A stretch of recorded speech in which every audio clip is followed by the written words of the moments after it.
to today's podcast. I am Pat Soldano, president of Family Enterprise USA and Policy and Taxation Group. If you don't know who we are, we advocate at a national level in Washington, D.C. for family businesses and successful families, all sizes of business and all industries. Today, we're delighted to have with us two Ernst Young family office executives, Catherine Fankhouser and John Fitton, to speak with us on how family offices can support families' needs, a very complex subject. Catherine is a partner and practice leader, Family Office Advisory Services, Ernst Young, LLP. Catherine supports families to elevate their offices, people, processes, and technology to enable scalability and long-term successes. Prior to joining EY, she was a director of finance in a single-family office. Her experience centers on holistic transformations for single-family offices. She's led the modernization of accounting, finance, and treasury functions by integrating siloed teams, redesigning processes to strengthen controls, and automating tasks through technology. John Fitton is a senior manager in EY's Family Office Advisory practice. He works alongside families to design or redesign their family offices to meet their strategic objectives and support their family legacy. John's focus is on matching people, process, and technology solutions to meet family offices and family office requirements. Additionally, John has experience designing the parallel governance structure which governs the family and the family office organizations. So welcome to both of you today. It's a pleasure to have you on this podcast. Thanks for having us, Pat. So let's jump right in. And this question, the first question is going to be for both of you.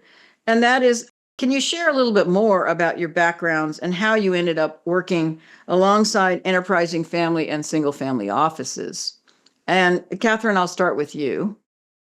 Great. So, Pat, I've actually spent my whole life in and around family-owned business. I grew up G3 of my own family-owned business before, like any good G3, went to decide to do something else other than work in my family business. So it's part of who I am. It's what I grew up with, and it really created that passion to continue to support enterprising families as they look to sustain generation after generation. Well, I love the fact that you're a third generation family business owner. That's amazing. So John, how about you? Like Catherine, I also grew up in a family business, though in the Midwest. And really with family business as a base, I've always believed in the strength and benefits of private capital in our economy and our society. That's why I work with our team at EY and with our clients who share that belief. So I'm going to ask this question again of Catherine first, but John, you can also comment on it. And that is, how would you define a family office? It's talked about a lot. We work with a lot of family businesses, as I indicated, and many of them think that they should have or be part of a family office. So how would an enterprising owning family consider setting one up? Yeah, it's a great question. And it's a complex question, largely because there seem to be so many answers out there. So it makes it difficult for people to truly understand whether or not one might apply. For us, so when John and I, when we work with families, we believe that a family office is really a collection of services. At its heart, it is things that a family needs just because of who they are, being an enterprise owning family. It can cover wealth management, tax, insurance, bill pay, coordination of advisors. And oftentimes when we talk to enterprise owning families, they already have those services. They're things that they need. And oftentimes when you go through and you ask family members, do you have legal advice? Do you have accountants? Well, yes and yes. I jokingly say, well, you have a family office. It's just not defined. And so the question isn't, do I need one or do I not need one? Because at the end of the day, you need the services. It's about the professionalization of those services and how much of a wrapper do I want to put around those services? And drivers for the professionalization might be risk management, privacy, buying power, even complexity of the family's needs. So I think you made a really important point, is that people don't realize that they may already have all of those various services of a family office at their disposal. So let's talk about, we know that all family offices aren't the same, but what are those different models? And John, I'm going to start with you on this question. Sure. I think if 25 years ago you Googled family office, you'd get a smattering of results and most of them wouldn't apply. I think that's changed drastically. And today you're going to receive way too many results. So what are the types of family offices we think about? I'd say we see three in the market, the most common, and that would be an embedded family office, a single family office, and then a multifamily office. And just like really quickly on those three, when we think about an embedded family office, it's where a lot of people start. It's inside of their business if they own a business. It's traditionally a little bit more cost efficient and it uses the resources and the infrastructure of the business to support family services. Then we think about the single family office, that's a standalone entity. They've either lifted out of the operating company or they've sold the operating company and they've started a single family office, which is a standalone entity and would provide a little bit more privacy, control, and customization to the family. It also comes with a little bit higher setup and operating costs than leaving it embedded.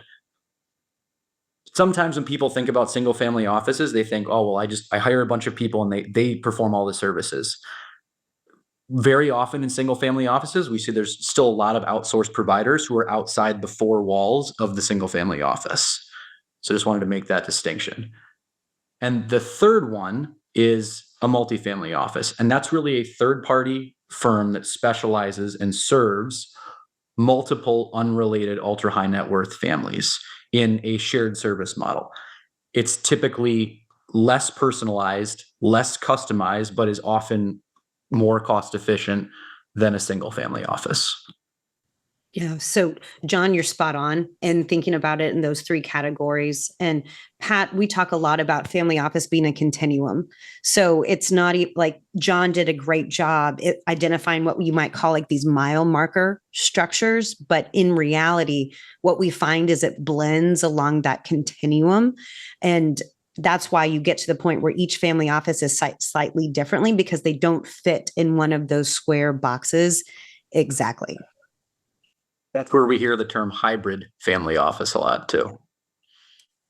Well, and I've seen in the embedded family office that the family business can sometimes suffer because the family office is conflicted a lot of times between, well, what do I just serve first? Do I serve the personal finances of the family or do I serve the business? And so example is you may have an accountant on board who's like, do I pay the family's bills or do I pay the business bills? Or a CPA or a lawyer that's, again, conflicted. Do I handle the personal legal affairs of the individual family member or do I handle the business? And so I've seen many times that embedded family office can be difficult. What has been your experience with that? Well, you're spot on. And we so agree. John and I run a workshop for business owning families who are thinking about setting up a family office. And one of the exercises we do is with the enterprise executives, asking them how much time they spend on the business versus the family. And it's just 0 to 100%. And we ask them to place a marker kind of where they fall. And it's so funny because the patriarch may think, or the founder operator may say, oh, well, they're only spending 10% on my personal stuff. It doesn't really make an impact. And the CFO or another executive might say, no, it's closer to 30 or 40%. And so there's this aha moment that goes on to say, well, if the family business is the golden goose that lays the golden eggs, do I really want my CFO focused on being a good CFO for that business? Or do I want them renegotiating my mortgage or some other type of activity that's important, but not at the same degree for that individual? John, anything else you want to chime in on what we see here? I love when we see it in the room. It's a fun conversation to have. And I think it's also one of those trigger points. We talked about embedded family office versus single family office. Exactly what you bring up, Pat, that ends up being a trigger point for when families will start to think about making that transition from an embedded family office that sits inside to a true standalone single family office. Yep. And just to finalize that thread, John, because I'm glad you said it, trigger point. So what other inflections would cause an embedded office to lift out? So one would be your executives can't keep the main thing because they're being distracted. And then two would be privacy. So if there are affairs of the family that you don't necessarily want the persons inside of the business to be aware of, those tend to be the two most common inflection points that we see for a family to go from embedded to standalone. Well, so you touched on this a little bit, but can you expand a little bit more on outsourcing versus, doing things inside the family office and kind of describe what that means? Yeah, it's a great thing to go back to because it definitely bears discussion. So when we talk about insource or outsource, what we're getting at is the office's operating model. And we're saying, how are they determining to leverage or deliver these services? So when we use the words insource, what we mean is that the family has elected to staff up, so to speak, with their own humans and infrastructure. I'm going to build my own systems. I'm going to put in infrastructure, actually do this myself. That's in contradiction to outsource, which is where I'm going to leverage someone else's humans or technology or expertise or infrastructure. And there's this third pillar in between called co-source, where it's a shared relationship. But when a family, the determination to provide a service is binary. Am I going to do tax or am I not? But then when it comes to how am I going to deliver that, that's where you start to get into this operating model conversation about, and then how am I going to deliver that service? And outsource is actually growing significantly. So a couple of data points for you. So it used to be single family offices wanted to staff up everything inside, that when you built an office, you did it yourself. And what we're seeing is that our 2022 global single family office survey, it showed that 67% of family offices were currently outsourcing or considering it. And then we also recently ran a tax and finance operate survey for all of EY, not just family offices, but all of our clients. And 87% of all businesses, not just family offices, were actually considering outsourcing in tax and finance. And so we're seeing this trend, and where it used to be a barrier to entry to say, wow, I've got to create a lot of infrastructure, we're now seeing family offices with much lighter footprints because they don't need teams of accountants and data entry and bill pay clerks because they're using someone else's infrastructure. I think the challenge to the outsourcing is the coordination of all of those outsourcing, right? Outsourced resources. Because that's one of the big advantages of a family office is it's kind of one-stop shopping. You've got everything in one place, and you've got hopefully a manager person that's coordinating all of those various resources. So let's talk more about the types of family offices. So when a family starts, what are the advantages or disadvantages of one over another? You talked about that a little bit already, but as it relates to specific models of a family office, single family office, multifamily office.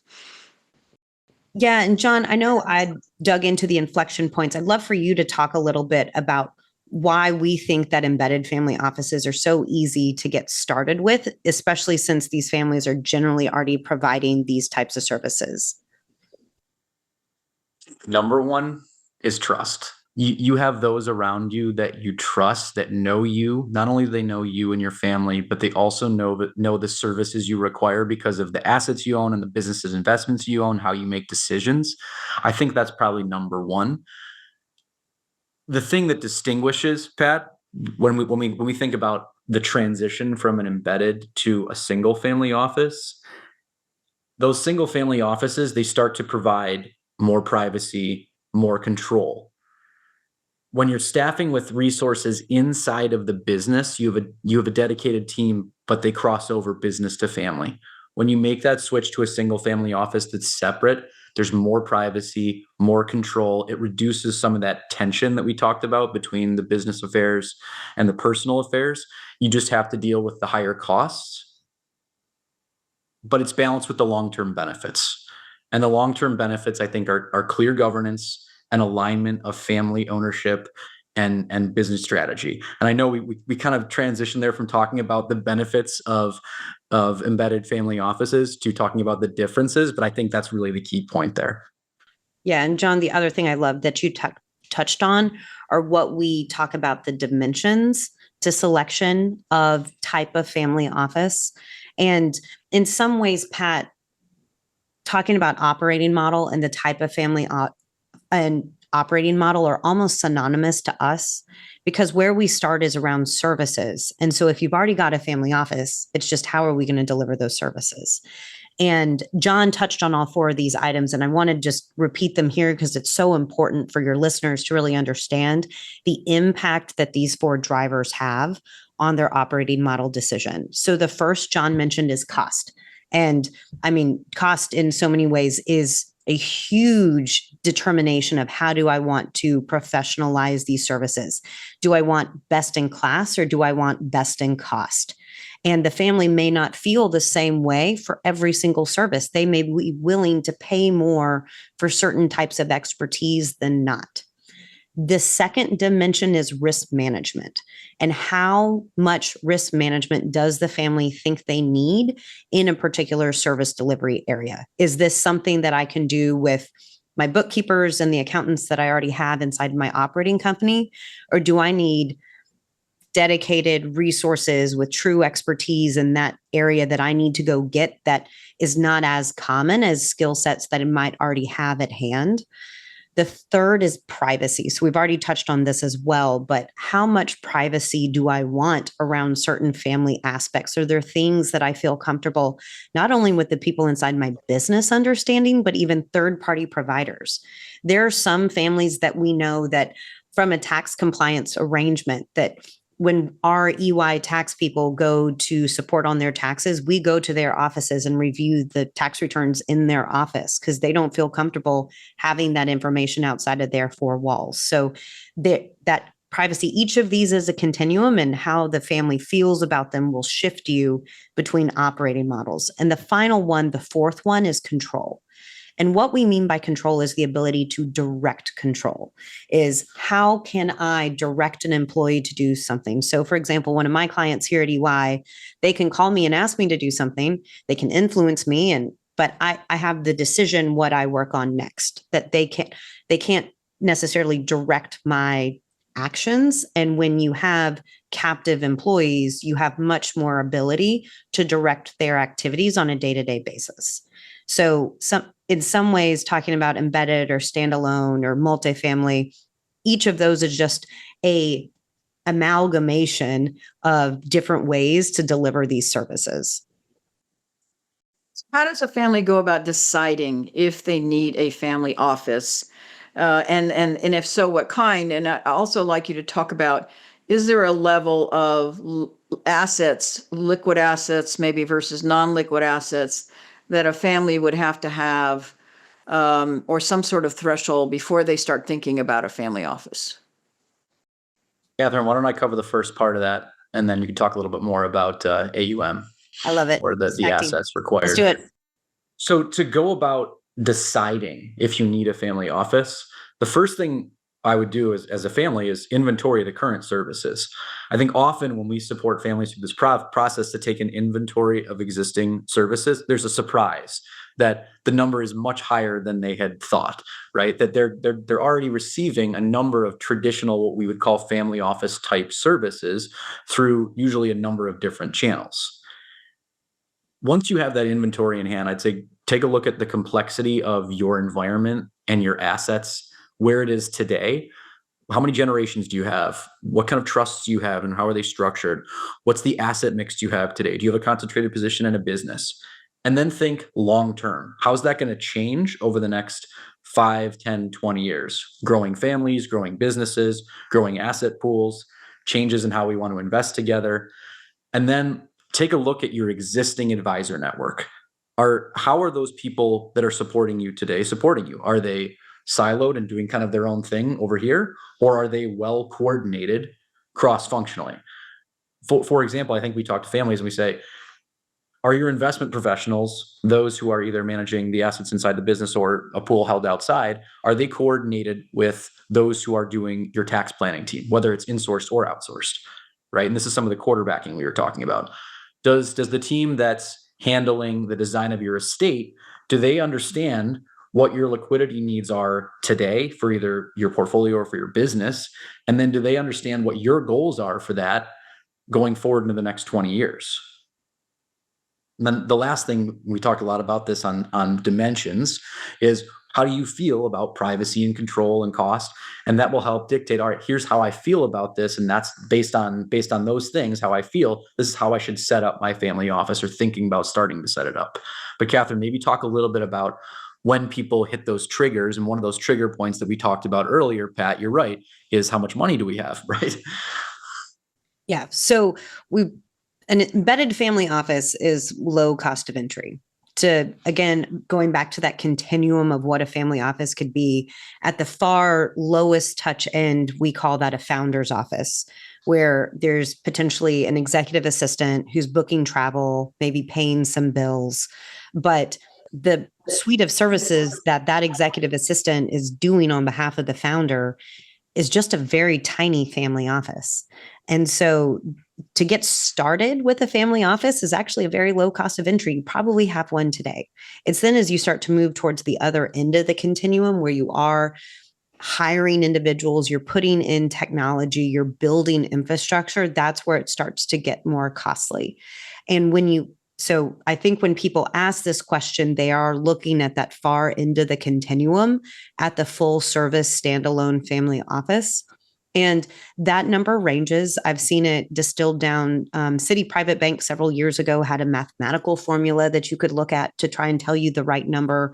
Other people say it's a range. I would say, based on our experience, to have a full standalone single family office, it is generally about the $1 billion mark. And that's if you're insourcing the investment function. That tends to be the most expensive task or service to provide yourself. And it requires a totally different team, totally different types of systems. And so to be at that, if you want to fully insource your investment due diligence, analysis, performance reporting, it's about that $1 billion mark. John and I know a lot of families who are a lot less than that.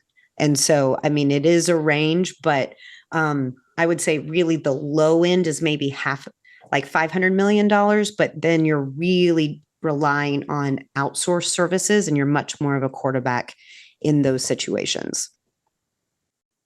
I think that makes a lot of sense. And that's where the MFO model really helps those families, because I share this with people all the time. Even as a small multifamily office is what I had, you have an issue finding that talent and providing a succession plan for that talent, a career path, right? If you don't have enough assets in place, and absolutely the investment officer person is critical and probably one of the most expensive individuals in that family office. And again, they need enough assets to keep them there and to let them grow within that organization. Yeah, and you're exactly right, Pat. Like, that was why I left the family office I was at, was because I was young and was going to be a director of finance forever. Like, there wasn't a great career path because the family wasn't growing rapidly enough. I do want to mention, just touch quickly on the comment you made about multifamily office. What we see is, even for families who are leveraging multifamily office, there are still things that occur outside of that MFO. And families are still hiring one or two people as quarterbacks to provide complementary services to those MFOs. And so, just for your listeners to think about, I think that there's this idea that there are these groups out there, these MFOs that become these one-stop shops.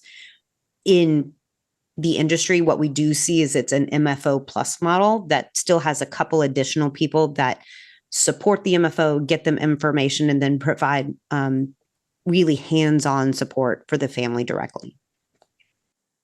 Well, how about some final thoughts around families that are thinking about this for the first time, either a family office themselves or joining a multifamily office, or as you've talked about, the embedded family office, any kind of closing comments that you'd like to give us? We talked a little bit about, 25 years ago, not a lot of names in the hat with respect to people who support families in the billion and above mark. I'd say take time and due diligence to find great partners to support you, and then trust them to support you. And the second thing I'd say is think long term. Don't make it too complicated today, but definitely think generationally at the beginning. Build for legacy, build for leadership, and build for your family unity over the long haul. Right. I totally agree. And then, Pat, I would say from my perspective is think about your family office as a business. And while might not be much top line like you would be accustomed to, it still should be run no different than any other business. I understand the expenses, what's the model. We often approach our family office design and setups just like a business plan. So for your listeners, these tremendous family entrepreneurs, putting it in that context, it makes it a little less esoteric. It makes it something much more tangible. If I'm just building another business, it just so happens to be a business that's in the business of my family. Great, excellent advice. I really appreciate both of you being on this podcast with us today. Catherine and John, thank you for your great wisdom. Really appreciate it. It was a pleasure. Thanks, Pat. Thank you, Pat. So we hope you liked today's podcast, and if you did, please subscribe. With each episode, we discuss the critical issues affecting family-owned businesses, family offices, and successful families around the country. You can find this podcast wherever you download your podcast. Until next time, thank you for listening.